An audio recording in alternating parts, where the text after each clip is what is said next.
yesterday, my sweet wife went to town to get some groceries in our 2010 Toyota Corolla. She pulled up, first stop, first place she went to put it in park, and it wouldn't go into park. It shifted fine, did everything it was supposed to, but it wouldn't go into park. She couldn't remove the key. She had enough knowledge about transmissions and cars and that she figured out she probably could force this into park, which she did, and was able to remove the key. But forcing it into park, it was still in reverse. So there's just enough give in the linkage that she was able to get it up there. And then to start it, she figured out she could put it in neutral and it would start just fine. But she had to use the e-brake to make sure the car didn't roll away because it was not locked in park. So when she got home, or when I got home from work, she told me all about it, and I came in figuring it was just a parking switch here. I removed the cap for this on this cover, and inside that cover there's a little detent. Sometimes these the linkage or the park mechanism in here gets sticky. Well, you can release it or activate it here with that. Well, I did that and it wasn't that.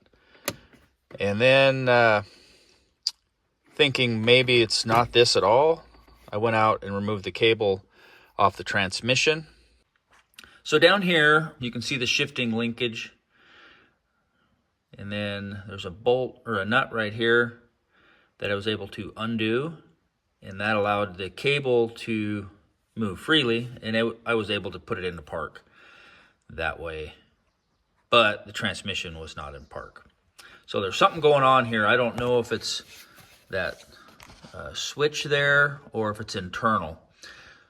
So we're going to jack this up where I can get underneath it, pull that pan, and see if it's internal mechanism or that external switch. I don't know. And if it's internal, then it's probably in the valve body. I did a little research trying to figure out what exactly could be the problem, and it's all kind of vague, and there's lots of things that could be going on. But internal was like, let's cross our fingers and hope it's not internal, but I'm kind of thinking it is. So we'll get that apart, and I'll take you along for the ride. All right, so here's the transmission pan.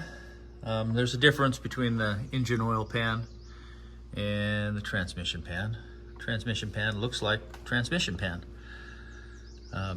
So anyhow, it does have a drain plug there, so I can drain that out, or most of the fluid out, so I don't make such a big mess. Anyhow, we're gonna get that cover off and see what's going on inside.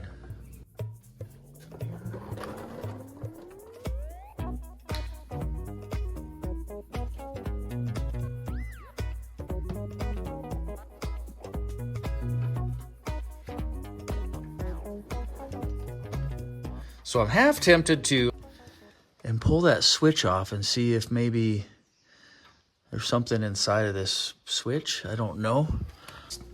Sorry I didn't show it. I pulled this switch out completely, just took the bolts out. Took those two bolts out and slid that off the shaft, and then cycled that shaft, and it was doing the same thing. So it's definitely, most likely, probably something back here. That's where the detent is, and I think the parking sprag and all that's back in here. Might be something related to this shaft right here. There's no way to get that detent arm off of the end of this shaft here, so I could just manually cycle that shaft, near as I can tell. So anyhow, I'm just going to pull this stuff apart and see what I can figure out.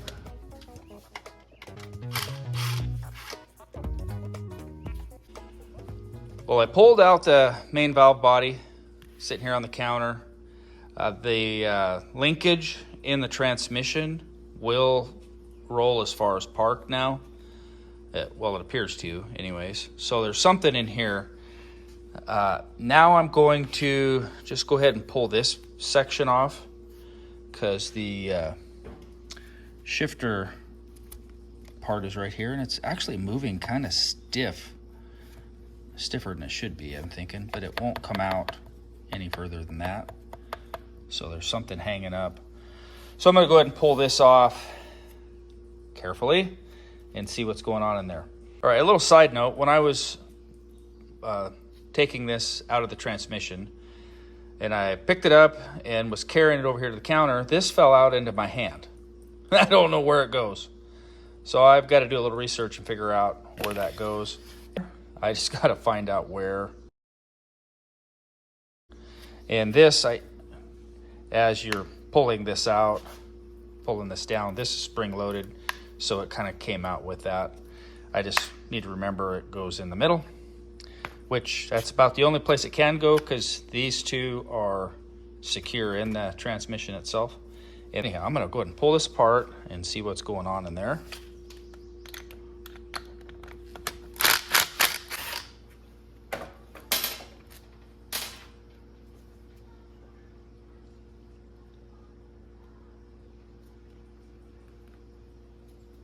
And there's balls here, gotta be careful.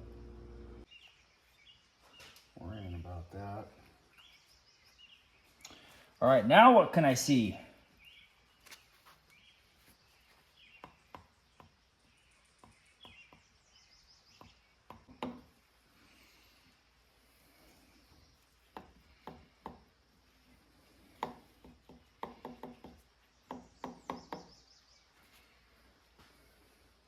Well, after all the trouble I was having, I ordered a replacement. This one here I got on Amazon. It was about $170, $180. But it came without this shifting valve here. So I strategically removed that one out of here simply by, it slid really good, but it had something hanging up in there and wouldn't let it slide all the way out into the park position or come all the way out. So I had to cut this along here on both sides and just smack it with a chisel to crack it. It cracked pretty easy, just aluminum. So I pulled that valve out and threw it in here. So this is ready to throw in. I did get a new filter and gasket. I was able to flush the system this way as well. It's a lot more work to do this, but we're gonna get this thrown in and hopefully it works well.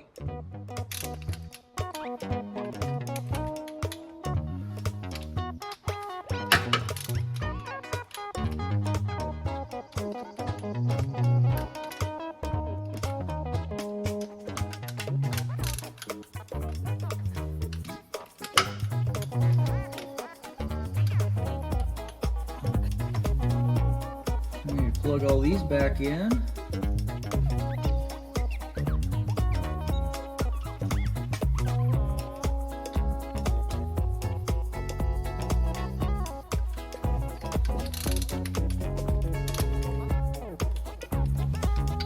And it does go into park now, which is nice.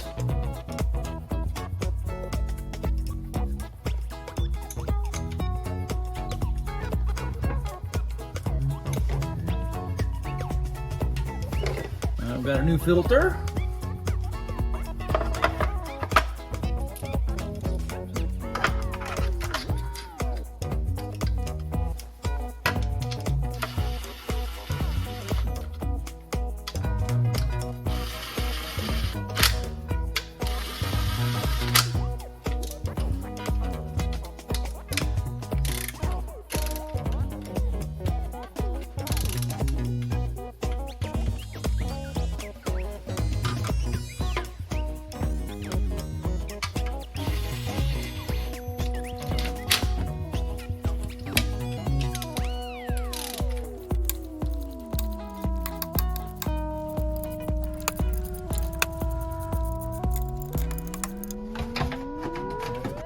So Toyota recommends you have a WS rated ATF.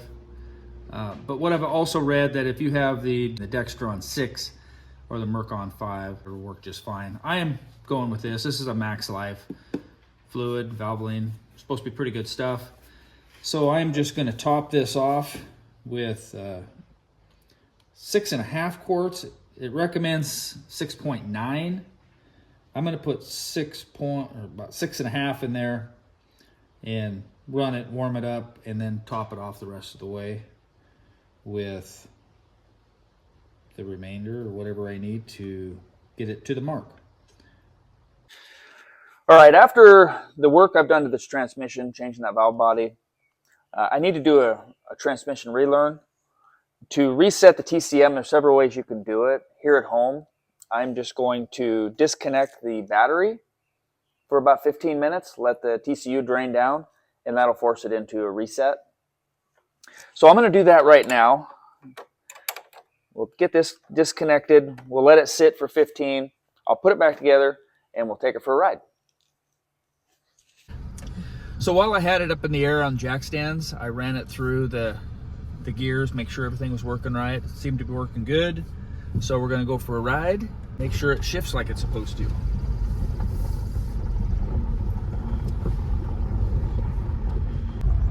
Well, it shifted through all the gears, but I have noticed that the transmission's not shifting quite right. I'm assuming at this point, if I drive it, and the more I drive it, the better it's going to get, as far as the computer relearning my driving habits, or just when to shift properly. I'm going to drive this to work, and hopefully it'll program itself. If it doesn't program itself, then you may have to take it in and have an actual computer hooked up to it to reprogram the shift points and to make it work right. I've heard a lot of times you can just disconnect the battery and then drive it, and it takes care of itself. So there's your options. Appreciate you watching and following along. I hope you found this helpful and useful. And well, catch up with you guys later. Thank you. Bye.